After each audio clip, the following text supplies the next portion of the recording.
नमस्कार। चुनावी हलचल के इस विशेष बुलेटिन में मैं शिवेंद्र गौड़ अपने साथी सौरभ प्रताप सिंह और अजय देव वर्मा के साथ आप सभी दर्शकों का स्वागत करता हूं। चुनावी हलचल के इस बुलेटिन में पीलीभीत से खास खबरें।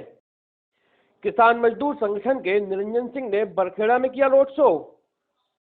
बोले, किसानों को फसल का मिले सही दाम, यही है मकसद। रालोद के स्वामी प्रवक्तानंद गांव-गांव मांग रहे हैं समर्थन।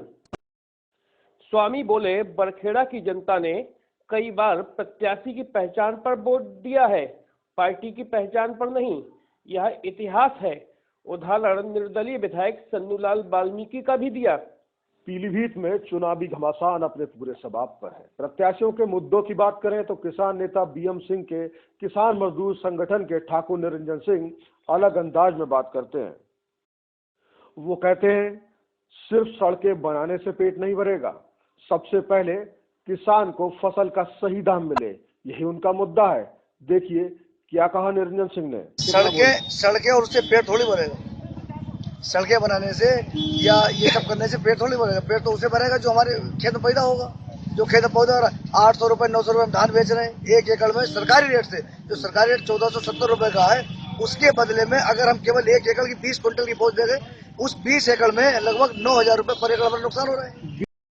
यह बात मतदाताओं तक पहुंचाने के लिए निरंजन सिंह ने भारी भीड़ के साथ बरखेड़ा में रोड शो भी किया। जिंदाबाद जिंदाबाद किसान नेता जिंदाबाद किसान नेता जिंदाबाद।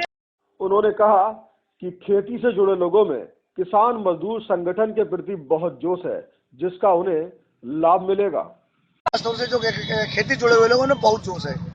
ठाकुर निरंजन सिंह मोदी लहर के प्रभाव से भी इनकार करते हैं। वो कहते हैं, भाजपा तो 2 खेमों में बट चुकी है। सांसद मेनका गांधी तो बागी बाबा को चुनाव लड़ा रही है, क्षेत्र में नहीं है। और बीजेपी के लोग तो वैसे 2 जगह बट गए। बीजेपी के लोग तो 2, मेनका गांधी जी खुलेआम बाबा जी को लड़ा रही है, वो बीजेपी की नहीं है। मोदी का जो आना है, यहाँ की रैली है, वो कितना कोई प्रभाव नहीं, वोटर मन बना चुका है। निरंजन सिंह अपना मुकाबला सपा के हेमराज वर्मा से मान रहे हैं। नहीं, मुकाबला होता है आज हमारे मुकाबला हमारा केवल हेमराज वर्मा से, कोई नहीं है। देखना दिलचस्प होगा कि किसानों की फसल के बढ़ते दामों की बात उनके वोटों को कितना बढ़ा पाती है। अब बात करते हैं बरखेड़ा के ही एक और प्रत्याशी रालोद के स्वामी प्रवक्तानंद की। गांव-गांव धूल फांक रहे स्वामी इस क्षेत्र में नए नहीं हैं।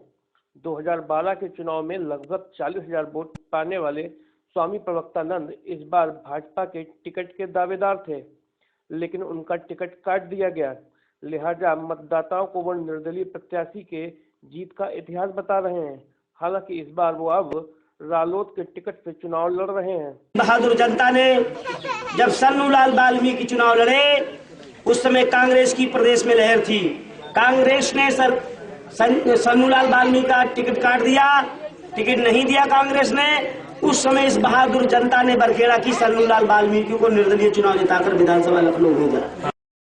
मेनका समर्थक स्वामी प्रवक्तानंद अब भाजपा के बागी हैं और मेनका समर्थकों के अपने साथ आने का दावा कर रहे हैं, और ये दावा काफी हद तक सही भी लग रहा है, क्योंकि सांसद मेनका के प्रतिनिधि देवेंद्र सिंह टोनी सहित कई कार्यकर्ता खुलेआम बाबा के लिए वोट अपील कर रहे हैं। वहीं सपा के पूर्व जिला कोषाध्यक्ष मेवाराम वर्मा पुरजोर तरीके से बाबा को चुनाव लड़ा रहे हैं। आपके हर सुख दुख में 5 साल पूरे काम करे हैं, चाहे कोई काम पड़ा, चाहे घर में कहीं आग लगी हो या किसी गरीबी का बेटी की शादी।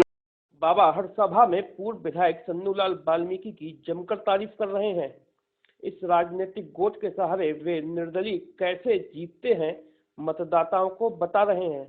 वो कहते हैं, वो तो रालोद से हैं, जिसका चुनाव चिन्ह हैंडपंप है। वह हैंडपंप की तरह ही रात दिन बिना थके जनता के काम करेंगे। तो चुनाव चिन्ह भी बहुत प्यारा है। इतना प्यारा है चुनाव चिन्ह आरएलडी का, जिसका नाम है हैंडपंप, यानी कि नल। नल सुबह उठते ही चलाओ मना नहीं करता, दिन भर चलाओ मना नहीं करता, रात को चलाओ मना नहीं करता, 12 बजे चलाओ मना नहीं करता, 3 बजे चलाओ मना नहीं करता है। बरखेड़ा विधानसभा में स्वामी प्रवक्तानंद है, जो 24 घंटे लोगों के काम करता है। देखना होगा कि क्या बरखेड़ा की जनता इतिहास दोहराकर प्रमुख दलों के इतर प्रत्याशी स्वामी प्रवक्तानंद को विधानसभा पहुंचाती है। रॉकेट पोस्ट के इस बुलेटिन में फिलहाल इतना ही। चुनावी हलचल से जुड़ी और खबरों के लिए इंतजार कीजिए हमारे अगले बुलेटिन का। नमस्कार।